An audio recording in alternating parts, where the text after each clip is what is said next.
বৈষম্য বিরোধী ছাত্র আন্দোলনের চিত্র ও শিক্ষার্থীদের ত্যাগ স্মরণ করতেই সারা দেশের দেয়ালে দেয়ালে আঁকা হচ্ছে গ্রাফিতি।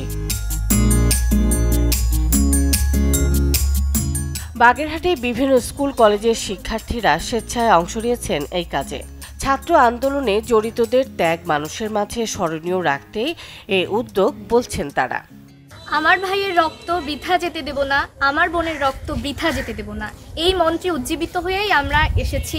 যেহেতু আমাদের ভাইয়া আপুরা তাদের রক্ত ঝরিয়েই বাংলাদেশকে স্বৈরাচার মুক্ত করেছেন, তাই আমরা চাচ্ছি এখন থেকে আমরা নতুন করে বাংলাদেশকে গড়ব। যে দেয়ালের মাধ্যমে আমরা আমাদের আকাঙ্ক্ষাগুলো তুলে ধরব। তো 19 তারিখ 18 তারিখের পরে যেদিনকে মহা আন্দোলন হলো, তারপরে আমরা আমাদের স্লোগানগুলো যেমন সেগুলো অনেকগুলো স্লোগান আমরা দেয়ালে লিখছিলাম। আমাদের যে অন্যায়গুলো হচ্ছে তার বিরুদ্ধে যেন মানুষ সোচ্চার হয়, অবগত হয়, সেটা আমরা জানাইতে চাইছিলাম। আন্দোলনের প্রথম থেকে এখন পর্যন্ত আমরা স্বাধীনতাটা ধরে রাখার জন্য এখন যে কাজগুলো করছি সবগুলোই আমাদের নিজেদের পয়সা থেকে, বাবা মা থেকে যে টাকাগুলো পাই আমরা নিজেদের খরচপাতি যতটুকু জমে সব দিয়ে আমরা সবাই একসাথে সবাই যতটুকু দিয়ে যা হচ্ছে তাই দিয়েই আমরা আসলে পেইন্টগুলো কিনছি এবং তুলিগুলো কিনে যতটুকু হয় তা করার চেষ্টা করছি। গ্রাফিতিতে রাঙিয়ে তোলা হচ্ছে বদলে যাওয়া নতুন বাংলাদেশের গল্প ও আন্দোলন অভ্যুত্থানের নানা ঘটনা।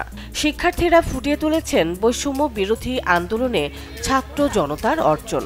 তারা বলছেন একসাথে অনেক সুন্দর সমাজ ও দেশ গড়ার পরিকল্পনা নিয়ে সামনে এগিয়ে যেতে হবে। এই মানচিত্রের ভিতরে আমাদের গণতন্ত্র হারিয়েছিলাম এবং অধিকার বঞ্চিত ছিলাম। এই ছাত্র আন্দোলনের মাধ্যমে আমরা আমাদের একটি যে সফলতা এসেছে তাই বুঝাতে চাচ্ছি। আশা করি অসাম্প্রদায়িক দুর্নীতিমুক্ত সুখী এবং নিরাপদ একটি দেশ পাবো। বাচ্চা যারা বেলকনিতে ছিল, বারান্দায় ছিল বা ছাদে ছিল, তারা হয়তো দেখতে গিয়েছিল তাদেরকে মেরে ফেলা হয়েছে। তারা বুঝতেও পারেনি যে তারা মরে যাবে।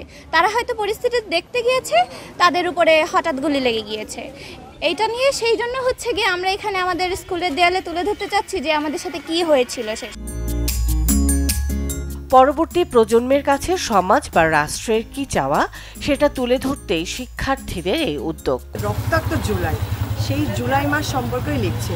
কোথাও জুলাই মাস যাচ্ছে, কোথাও যারা মারা গিয়েছে সেটা যাচ্ছে, কোথাও আর্তনাদ যাচ্ছে, স্বজন হারানোর আর্তনাদ, কোথাও যাচ্ছে যে যে কথাগুলো আমাদের সাহস জুগিয়েছে, যে যে উক্তিগুলো লেখকের লেখা বা যারা আন্দোলন করছে তাদের কথা দিয়ে যে সাহসগুলো পেয়েছি সেই সাহসের থেকে কিছু কথা লেখা হচ্ছে। আবার যে গানের থেকে আমরা সাহস পেয়েছি, অনেক গান থেকে আমরা সাহস পেয়েছি, সেগুলো লেখা হচ্ছে।